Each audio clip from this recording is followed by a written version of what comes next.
So just to quickly explain how parliamentary systems work.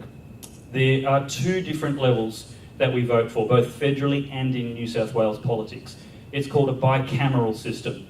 Bi means two, cameral basically means chamber. Two chambers, two houses, two assemblies, upper and lower legislative houses. The upper house, both federally and in New South Wales, the whole state votes for upper house candidates. The lower house, they're the people who look after your electorate where you live specifically. They can help you with the roads in your area in particular. You know, the issues that are specific to the area that you live in. To pass legislation in both the upper house, in the parliament, both the upper house and the lower house need to have a majority of the members of that house agree. So if they don't get a majority, then the bill is defeated in either house, which is really good. There's actually two ways of looking at it. I think it's the best way, the bicameral system. I come from Queensland, which has a unicameral system, one house, one assembly, which basically means we have 4-year elected dictatorships where they're unaccountable and they can do anything they want until the next election. I think it should be harder to make a law. It should be harder to pass legislation. It should go very slowly and have a lot of good support before anything's changed. That's my opinion. People who support a unicameral system think it's too hard and it should be easier. In the New South Wales Legislative Assembly, also known as the lower house, you have optional preferential voting. That means you have to put at least one box with a number in it, but you can number all of them or some of them.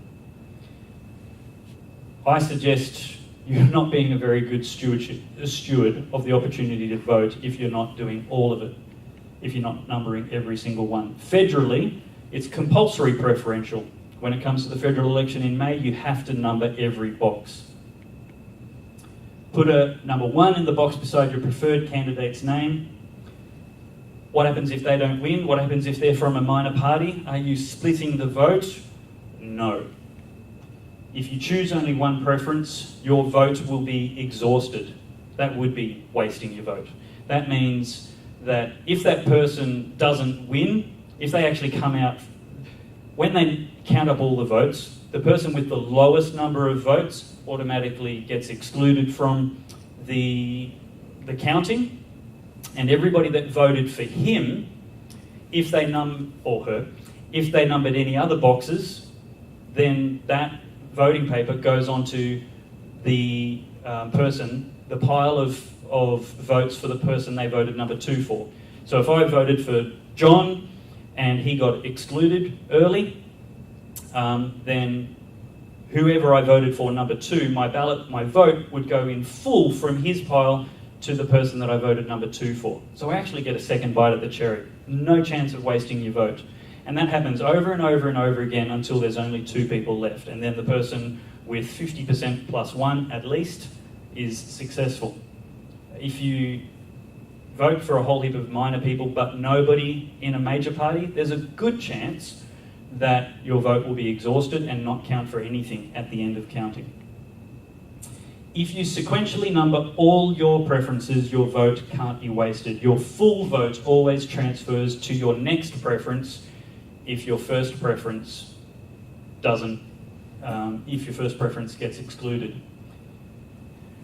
A really common question is given to politicians and parties, who are you preferencing? That's a silly question because they're not filling out your ballot paper.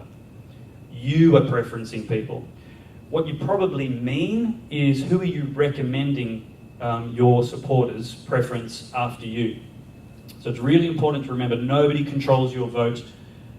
All the parties can do is make recommendations. In the New South Wales Legislative Council, not the Legislative Assembly, but the Legislative Council, also known as the Upper House. Best house. The best house, indeed.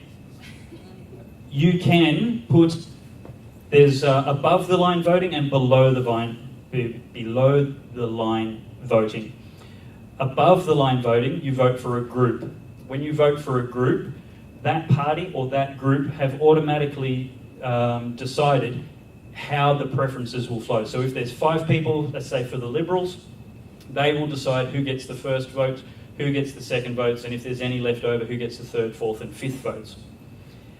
I suggest to you, you can also number more groups above the line. You have to put at least one, but you can number more than one group. So if you say, well, I want party A, but if they don't win, then party B, and then if they don't win, party C, you can actually keep going. But you have to put at least one above the line in the New South Wales upper house. If you vote beneath the line, you only have to number 15 of all of that huge paper. Now you do have to number at least 15. If you number 14, your vote gets tossed. But if you number at least 15, you can keep going if you want. I think there's so I would always recommend voting below the line. Always control your votes.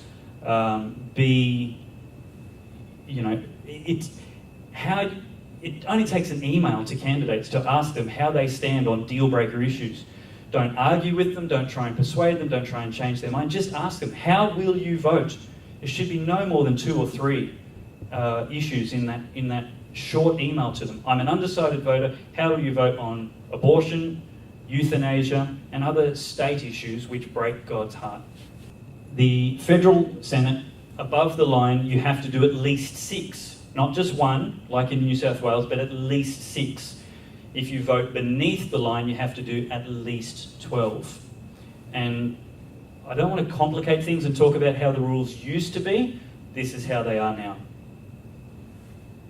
You can do more than 6 above the line, and you can do more than 12 beneath the line. I think, and I'm going to be a little bit harsh, when you take a how to vote card from a party and let them tell you how to vote, that is the lowest form of stewardship possible. I think it's like the servant in the parable of talents. You know, one was given 1, one was given 5, one was given 10. The 10 and the 5 went and invested them and gave a good return to their master. The one just buried it and gave 1 back, and at least he didn't lose it. Now, it's not bad stewardship. If you haven't done your homework, at least listen to the advice of somebody you generally trust. But do your homework. It's the lowest form of stewardship. Do better. More than that, take perhaps that advice of your party and hand out how to vote cards to the 20 or 200 people that you can meet in a few hours of volunteering, and help those people who haven't thought about it support your party. How to vote cards are good for the people who aren't thinking. We're the people of God. We've got the truth of God. We've got the justice and liberty of God. Let's be good stewards of the brain that He's given us. Let's care about our 25 million neighbours, our electorate, our elected representatives, more than we care about a fridge. Let's put a little bit of effort. 2 hours every 4 years in New South Wales. 2 hours every 3 years federally. And 2 hours far too often in local government. That's how we can actually flavour the world around us and be useful, tasty salt and light. That's it. That's where you can find me if you want to follow, ask any questions or anything else like that. And I hope that's been useful. I'd love to chat to you later. I'll be at my little stall out in the foyer and saying g'day to everybody.